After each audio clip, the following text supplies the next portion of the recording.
Hello दोस्तों, मेरे channel पर आप सबका स्वागत है। अगर आपने अभी तक मेरे चैनल को सब्सक्राइब नहीं किया तो सब्सक्राइब जरूर करें, क्योंकि दोस्तों हम जो भी वीडियो बनाते हैं हमारी कोशिश यही रहती है कि आप तक जानकारी सही और सटीक पहुंचे, ताकि सही जानकारी से आपको सही फ़ायदा मिल सके और आप सही फैसला ले पाओ। तो दोस्तों चैनल को ज़रूर सब्सक्राइब करें, कोई ना कोई वीडियो आपके भी काम की ज़रूर आएगी। तो दोस्तों आज का जो वीडियो है मेरा सरसों के तेल के बारे में है। एक भाई ने भी कमेंट करके पूछा था कि सरसों के तेल के ऊपर वीडियो बनाइए कि इसमें किस प्रकार की मिलावट होती है। तो दोस्तों मैं इसके बारे में आपको अच्छी खासी जानकारी दूंगा, वीडियो को लास्ट तक ज़रूर देखिएगा। दोस्तों देखिए, जो सरसों का तेल होता है उसमें 20% की मिलावट सरकार भी खुद अनुमति देती है कि आप सरसों के तेल में 20% तक मिलावट कर सकते हैं। मगर ये मिलावट आप किस प्रकार की कर सकते हैं?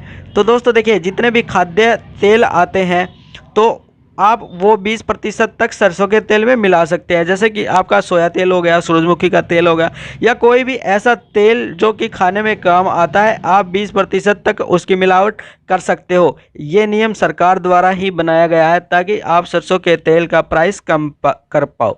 तो यहाँ तक तो ये बात हो गई। मगर दोस्तों जब 20% की अनुमति मिल जाती है सरकार द्वारा, तो आप खुद सोच सकते हैं कि कौन 20% से ही काम चलाएगा, क्योंकि मार्केट में जो रेट का कंपटीशन है कि हम सबसे सस्ता देंगे, हम सबसे सस्ता देंगे, तो उसी कंपटीशन में जो मिलावट है वो 80% तक लोग करते हैं।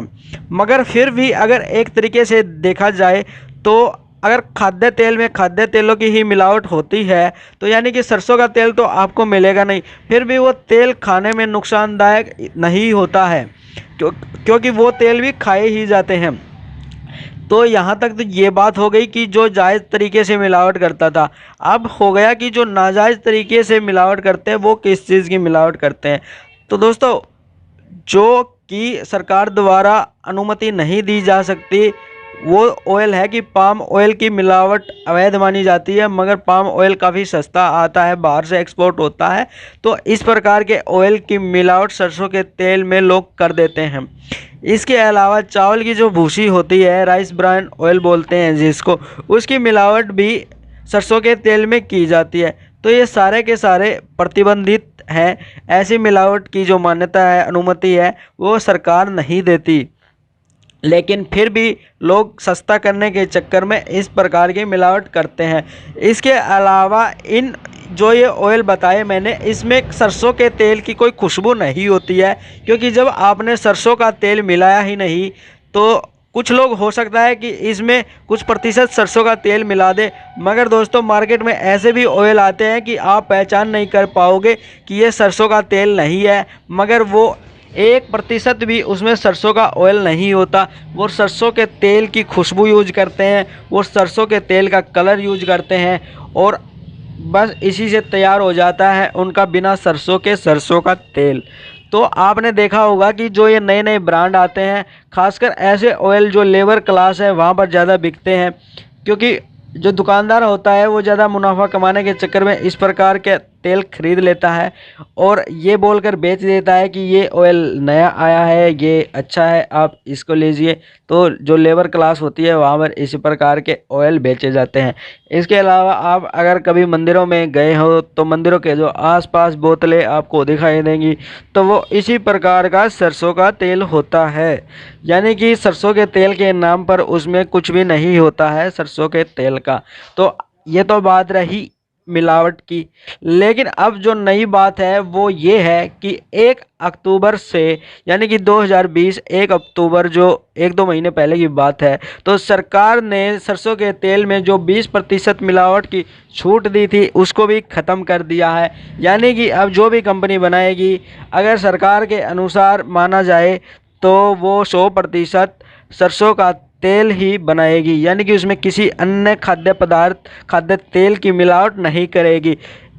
ऐसा कदम इसलिए उठाया गया है क्योंकि काफ़ी समय से जो सरसों का रेट है वो किसानों को कम मिल रहा है। तो किसानों को देखते हुए सरकार ने ये फैसला लिया है कि इससे सरसों की लागत बढ़ेगी और किसानों को सरसों का रेट अच्छा मिल पाएगा।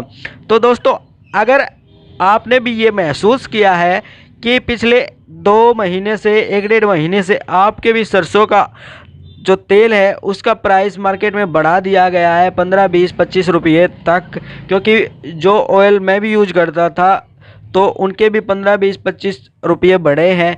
तो आप मानकर चलिए कि हम भी वो 20% मिलावट वाला ऑयल ही खा रहे थे।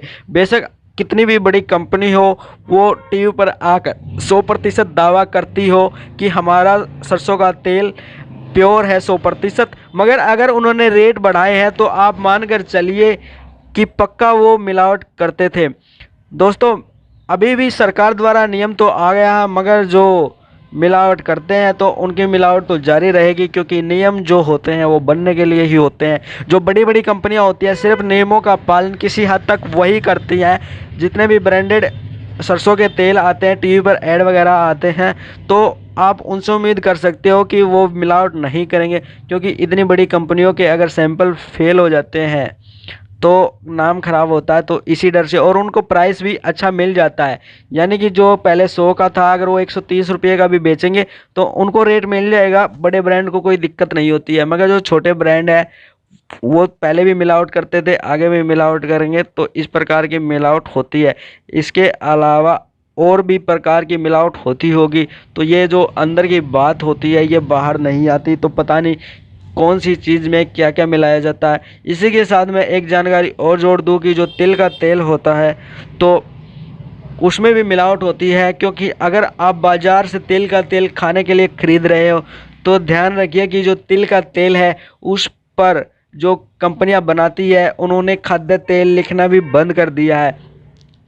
यानी कि खाद्य तेल अगर किसी तेल पर लिखा जाता है तो उसके सैंपल की जांच होती है, क्योंकि वो खाने की चीज़ हो जाती है। मगर जो तिल का तेल होता है उस पर लोगों ने अखाद्य तेल लिखना शुरू कर दिया है। तो इसके क्या फ़ायदे होते हैं कंपनियों को कि फिर उनके सैंपल नहीं लिए जाते, क्योंकि ऐसा माना जाता है कि वो जब खाने में यूज ही नहीं होता तो किसको नुकसान पहुंचाएगा। वो तिल के तेल पर सिर्फ पूजा सामग्री में यूज होने के लिए लिख देते हैं। तो ये कंपनियां इस प्रकार की चालाकी करती हैं। तो आप अगर कंज्यूमर है तो आप थोड़ी सावधानी रखिए। अगर आप बिजनेस करने का सोच रहे हैं तो फिर इस वीडियो से हिसाब लगा लीजिए कि आपको करना क्या है। तो इस प्रकार के ही मार्केट में जो चल रहा है मैंने आपको बता दिया। तो दोस्तों, पिछली जो वीडियो में मैंने बताए थे उसमें कि मसाले में क्या क्या मिलावट होती है, तो इसमें बताया कि सरसों के तेल में किस प्रकार की मिलावट होती है। तो आने वाली वीडियो में मैं जो बताऊंगा कि किस प्रकार से आप शुद्धता की जांच घर पे ही कर सकते हो कि कौन से मसाले आपके प्योर हैं और कौन सा ऑयल आपका प्योर है। तो ये सारी की सारी जानकारी में जो आगे वीडियो आएंगी तो उनमें आप लोगों तक पहुंचाऊंगा। तो जिसने मेरे चैनल को सब्सक्राइब नहीं किया, सब्सक्राइब जरूर करें, क्योंकि कोई ना कोई वीडियो आपके भी काम की जरूर आएगी।